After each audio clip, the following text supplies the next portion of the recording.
a commencé à enregistrer la fantaisie en fa mineur, qui est l'œuvre la plus connue de Schubert et peut-être l'œuvre la plus connue pour le répertoire à quatre mains de manière plus générale. C'est vraiment une sorte de voyage, cette fantaisie. C'est comme un peu comme certaines des dernières sonates. C'est une œuvre de maturité dès 940, donc vraiment à la toute fin de sa vie. Et du coup, on se rend compte en étudiant son œuvre au fur et à mesure de sa vie qu'il y a une véritable transformation de la manière qu'il a d'écrire. Parce qu'aussi, il y a beaucoup plus de contenu dans chaque partition, étant donné cette évolution qu'il opère du style classique au style romantique.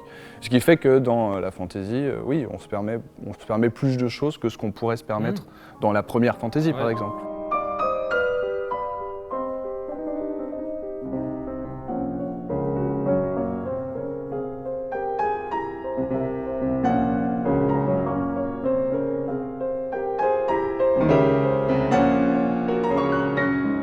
On dit que c'était un grand improvisateur, etc. Il y a une part qui est laissée aussi à la postérité, d'une certaine manière, de pouvoir s'exprimer un peu comme on l'entend, tout en connaissant la langue. Il ne faut pas partir de nulle part. C'est difficile de fixer les choses, c'est que c'est quelque chose qui est voué à bouger de par la nature de cette musique aussi. Et en fait, c'est une proposition qu'on va faire au moment du disque. C'est peut-être une des pièces à quatre mains avec laquelle on a le plus d'expérience.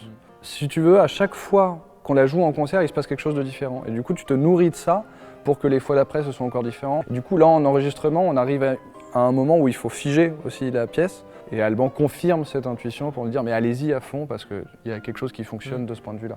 Aussi, il n'y a pas de compositeur qui a écrit autant que lui. Il a écrit entre 8h et 8h30 de répertoire juste pour cette formation-là. C'est le représentant complètement de la formation du piano à quatre mains. Et puis c'est la partie visible de l'iceberg de l'intégrale Schubert, disons que c'est ce à quoi les gens peuvent se reconnaître et ça leur donnera peut-être envie d'aller écouter le reste. Ouais, c'est une porte d'entrée. C'est une porte d'entrée et qui peut ouvrir la porte à d'autres chefs-d'œuvre. Parmi ces 8h30, il y a quand même beaucoup de belle musique.